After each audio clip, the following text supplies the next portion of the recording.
মেহরবানি করে তুমি আমাকে মহান আল্লাহর কাছে পৌঁছায়া দিও।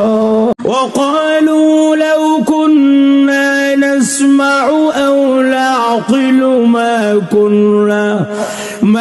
كنا في أصحاب السعير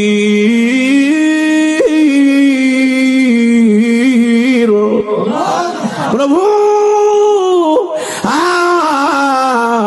আল্লাহ দুনিয়াতে লক্ষাধিক পয়গম্বররা দাওয়াত লয়ে গেছিল। আল্লাহ ঢাকা থেকে উলামায়ে কেরাম এসে বয়ান করেছিল, মাইকের আওয়াজ আমার কানে আসছিল। আল্লাহ শাস্ত্রে বসা ছিলাম, টিভির সামনে বসা ছিলাম, অনর্থক সময় নষ্ট করেছিলাম। কেন যাই নাই, কেন শুনি নাই?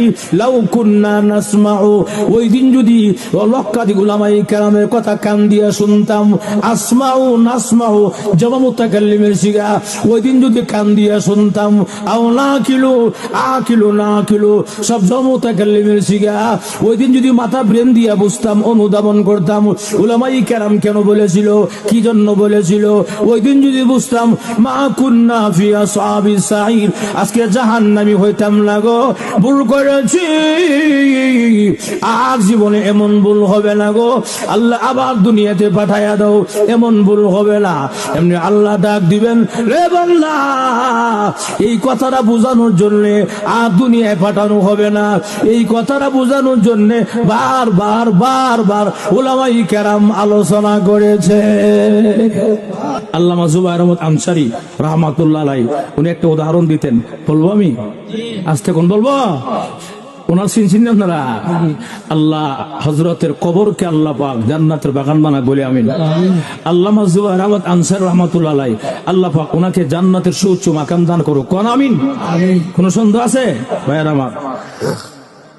উনি একটা উদাহরণ দিতেন, উদাহরণটা হইলো একজন আল্লাহওয়ালা প্রতীক কবর পাশে দিয়ে যায়, হঠাৎ করে শুনে ওনার কানের মধ্যে কোরআন শরীফ তেলাওয়াতের আওয়াজ শোনা যায়। সুবহানাল্লাহ, এটা আজীব ব্যাপার।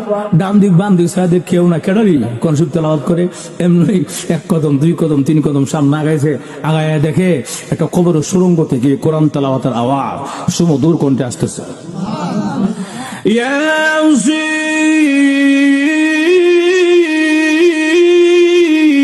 والقرآن الحكيم إنك لمن المرسلين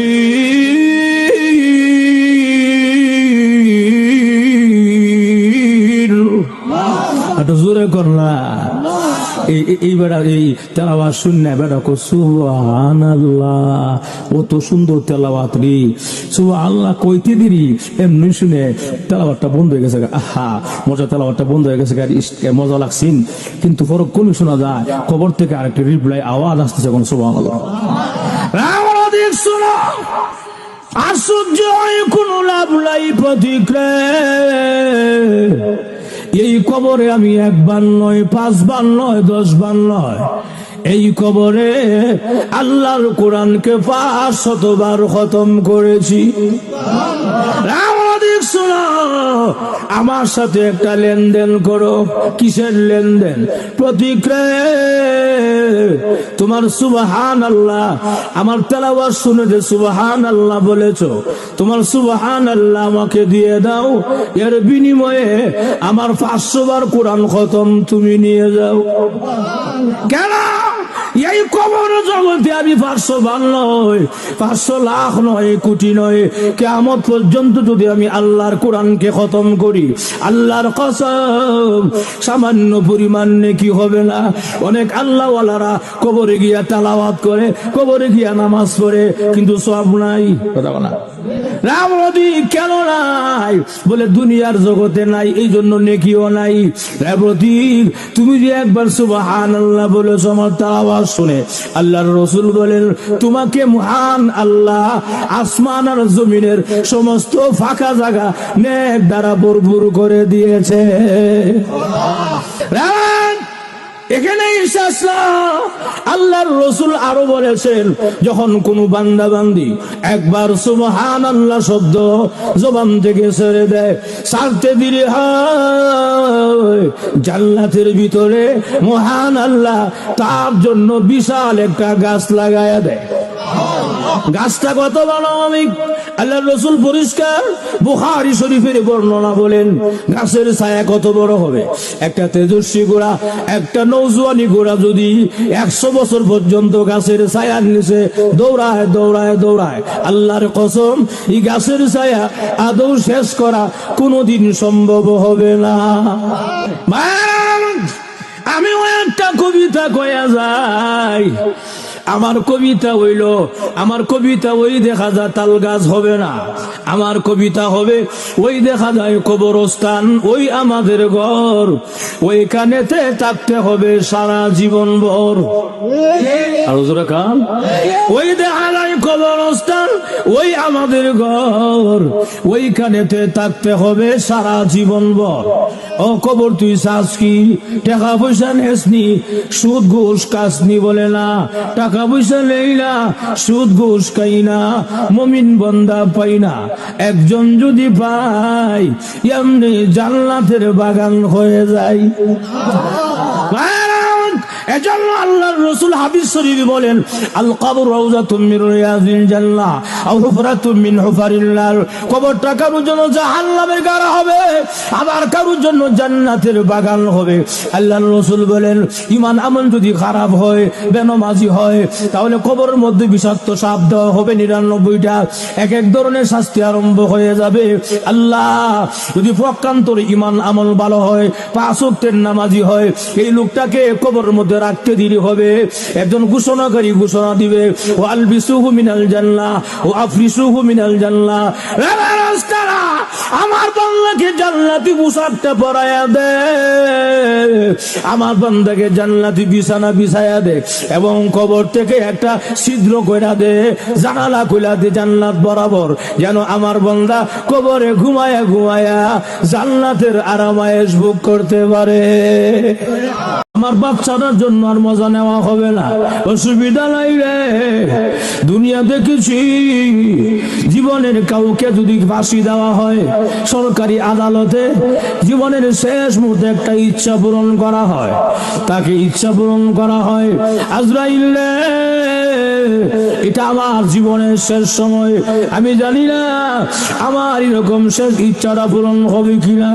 আমার ইচ্ছাটা হইল আমি এখন যা আমার গামছাটা জমিনে বিছাইয়া দিলাম, আমার এখন ওযু আছে, আমি 2 রাকাত নামাজে এখন দাঁড়াইয়া যাব।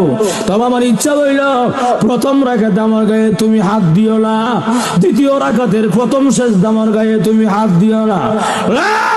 আজরাইল দ্বিতীয় রাকাতের দ্বিতীয় সেজদা যখন যাব, মেহেরবানি করে তুমি আমাকে মহান আল্লাহর কাছে পৌঁছায়া দিও।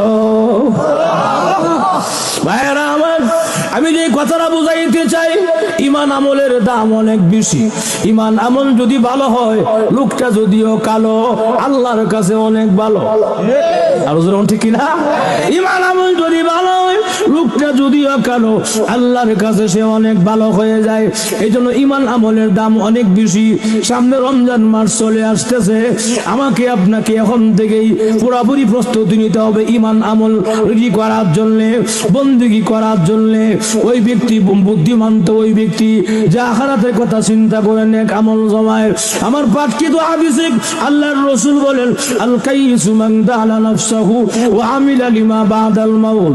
ওই ব্যক্তি সবচেয়ে প্রকৃত জ্ঞানী, যে ব্যক্তি নাকি আখিরাতের কথা চিন্তা করে নেক আমল জমায়। কবরটা কারোর জন্য জাহান্নামের গাড়া হবে, আবার কারোর জন্য জান্নাতের বাগান হবে।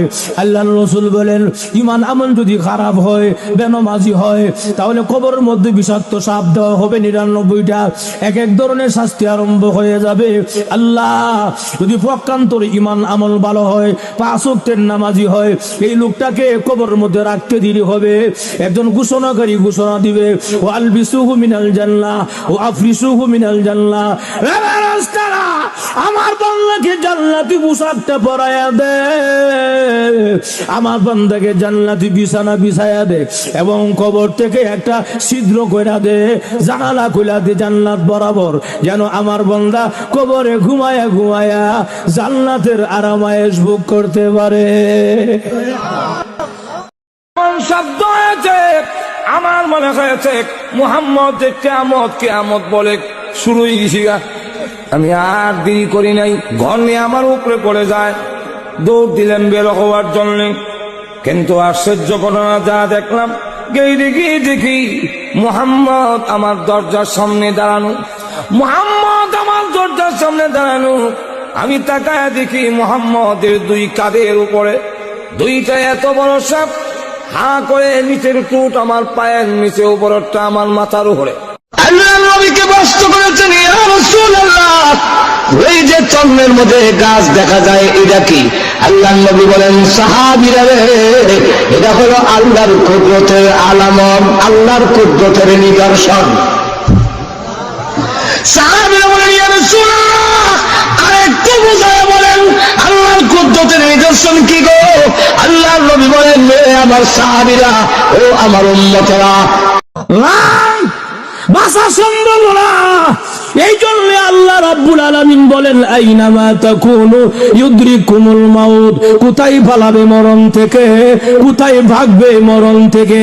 এরপর অংশে আল্লাহ নিজে ব্যাখ্যা দিয়া বলেন, ওয়ালাউ কুনতুম ফি বুরুজিন মুশাইয়াদা, যদিও তোমাকে লোহা নির্মিত দুর্গে রাখা হয়, এমন একটা রুম বানাইছে, ঘর বানাইছে, যে ঘরে লোহা দিয়া ঘর বানাইছে, যে ঘরে দরজাও নাই, জানালাও নাই, ছিদ্রও নাই, বাতাস ঢুকার কোনো ক্ষমতা নাই, এমন একটা রুমের ভিতরে আটকায়া রাখলেও সেখান থেকেও আজরাইল আনার ক্ষমতা আসেনি। আজরাইল আমি জানি যে কোনো সময়ে মালাকুল মউত সামনে আসতে পারে। এই জন্য আমি যখন ঘর থেকে বের হই, ওযু করে ঘর থেকে বের হই, এখন আমার গায়ে ওযু আছে। আজরাইল দেখছুনি আমার কান্দের মধ্যে এটা কি আছে? বলে গামছা, পুরান গামছা। এই গামছাটা হল আমার রাস্তার যায় নামাজ। যখন নাকি নামাজের সময় হয়ে যায়, আমি গামছাটা যায় নামাজ বানায়া দিয়া জমিনে মহান আল্লাহর কুদরতি কদমে সেজদায় পড়ে যাই। আজরাইল অসুবিধা নাই রে, আমি জানি যে কোন সময় মরণ হবে আমার। তবে আমার মনে হয় আমার পরিবারের সঙ্গে আজকে আর সাক্ষাৎ হবে না, আমার বাচ্চাটার জন্য আর মজা নেওয়া হবে না। অসুবিধা নাই রে, দুনিয়া দেখেছি জীবনের কাউকে যদি ফাঁসি দেওয়া হয় সরকারি আদালতে, জীবনের শেষ মুহূর্তে একটা ইচ্ছা পূরণ করা হয়, তাকে ইচ্ছা পূরণ করা হয়। আজরাইল এটা আমার জীবনের শেষ সময়, আমি জানি না আমার এরকম শেষ ইচ্ছাটা পূরণ হবে কিনা।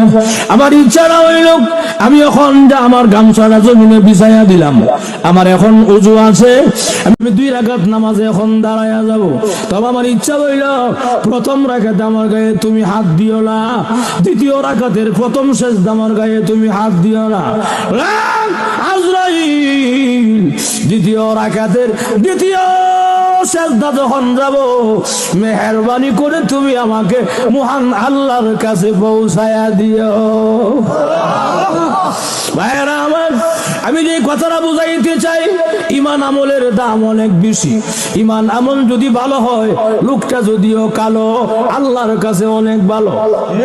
আর যেমন ঠিক কিনা, ঈমান আমল যদি ভালো হয়, লোকটা যদিও কালো, আল্লাহর কাছে সে অনেক ভালো হয়ে যায়। এই জন্য ঈমান আমলের দাম অনেক বেশি। সামনে রমজান মাস চলে আসতেছে, আমাকে আপনাকে এখন থেকেই পুরোপুরি প্রস্তুতি নিতে হবে ঈমান আমল করার জন্য, বন্দেগী করার জন্য। ওই ব্যক্তি বুদ্ধিমান তো ওই ব্যক্তি যে আখিরাতের কথা চিন্তা করে নেক আমল জমায়। আমার পাঠকৃত হাদিসে আল্লাহর রাসূল বলেন, আল কাইসু মান দালা নাফসাহু ওয়া আমিলা লিমা বাদাল মাউত। ওই ব্যক্তি সবচেয়ে প্রকৃত জ্ঞানী যে ব্যক্তি নাকি আখিরাতের কথা চিন্তা করে নেক আমল জমায়।